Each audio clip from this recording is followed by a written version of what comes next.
रसाल स्वायपर या नावाने ओळखतो आपण, शुद्ध भाषेत घोणस या नावाने ओळखलं जातं आणि खेड्यावरती परड या नावाने ओळखतात. बघा आपल्याला जास्त त्रास घ्यावा नाही लागला.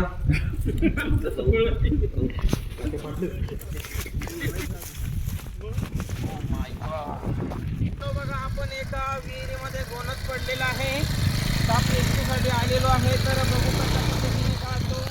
आणि समोर बघा खूप असे माणसं आहेत, ते आपली वाट पाहून आहेत. तर खूप होतं पायी पायी चालत आलेलो आहे. दादा नाव काय आपलं? नंदू सूर्यवंशी. बघा हे दादा आहे नंदू दादा सूर्यवंशी, गाव बोराळे. बोराळे, माळ्याची वस्ती आहे. तर बघू त्यांच्याकडे विहिरीमध्ये साप पडलेला आहे. तर त्यांनी फक्त त्यांनी मला बोलवलेलं आहे. तर बघू आपण लागणारं साहित्य पण घेऊन आलेलो आहे. तर व्हिडिओ नक्की शेवटपर्यंत बघा. आपण कशा पद्धतीने काढतो तुम्हाला संपूर्ण व्हिडिओ सापाची माहिती दाखवण्यात येईल. हीच ती विहीर आहे आणि विहिरीमध्ये सापकूट आहे. तुम्हाला जितकं शक्य होईल तितकं झूम करून दाखवण्याचा पुरेपूर प्रयत्न करतो. हे बघा अंगावरती चैन आहे, पट्टे आहेत. तर घोणस जातीचा आहे, इंग्लिशमध्ये रसल स्वायपर. संपूर्ण माहिती देऊच. फांदीवर साप बसलेला आहे, तर आपल्याला ती फांदीच आणायची आहे इकडं. बघा ही फांदी हळूहळू आपण इकडल्या दिशेला आणल्यानंतर आपण जो आकडा आहे तो सापाच्या कमरेला आणि मानेच्या आतमध्ये लावलं जाईल. नंतर साप काढला येईल. तर बघू ही बघा आपण पहिल्याच प्रयत्नात काढण्याचा प्रयत्न करू. ही जी फांदी आहे तीच आपण योग्य पद्धतीने वर आणलेली आहे. बघा आपल्याला जास्त त्रास घ्यावा नाही लागला.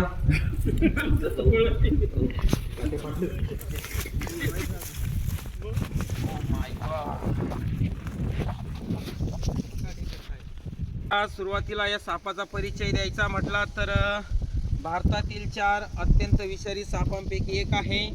याला इंग्लिशमध्ये रसाल स्वायपर या नावाने ओळखतो आपण, शुद्ध भाषेत घोणस या नावाने ओळखलं जातं आणि खेड्यावरती परड या नावाने ओळखतात. बघा त्याचा तुम्ही बघा अंगावर साखळी पद्धतीने त्याची चेन आहे, कलर आहेत.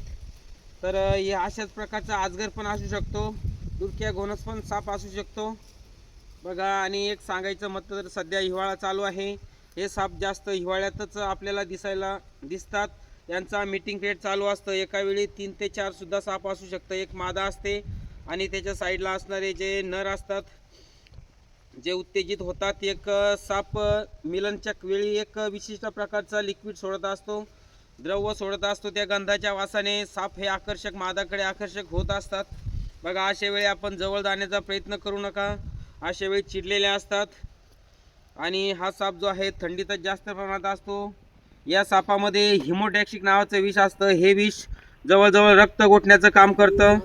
कदाचित बाईट झाला तर नाकातोंडा वाटून रक्त गुप्त अंगातून सुद्धा रक्त येण्याची क्रिया चालू होते, रक्त गोठते.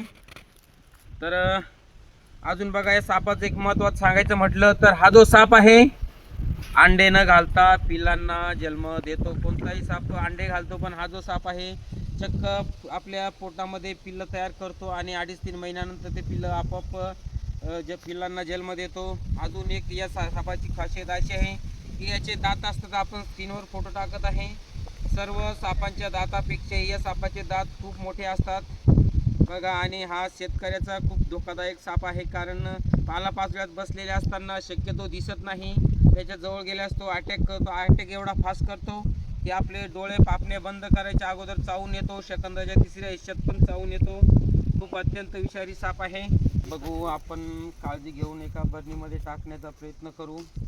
आमचं बघून कोणी साप पकडण्याचा प्रयत्न करू नका, कारण साप हा एक धोकादायक जीव असतो. त्याला धोका वाटल्यास नक्की चावतो.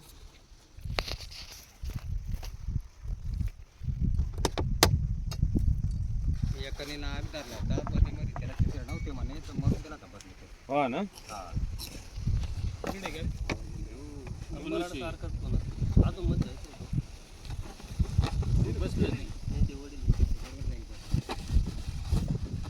बघा आपण काळजी घेऊन पॅक केलेला आहे. तर व्हिडिओ आवडल्यास चॅनलला सबस्क्राईब, लाईक आणि शेअर करायला विसरू नका. आपण काही वेळात निसर्गाच्या दिशेने रिलीज करणार आहे.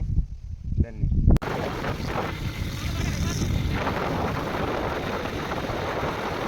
विहिरीमध्ये पडलेला घोणस आपण काही वेळातच निसर्गाच्या दिशेने रिलीज करत आहे. मी एकटाच असल्यामुळे पाहिजे तशी व्हिडिओ घेऊ शकत नाही, पण निसर्गात सोडण्याचा आनंद काही वेगळाच असतो.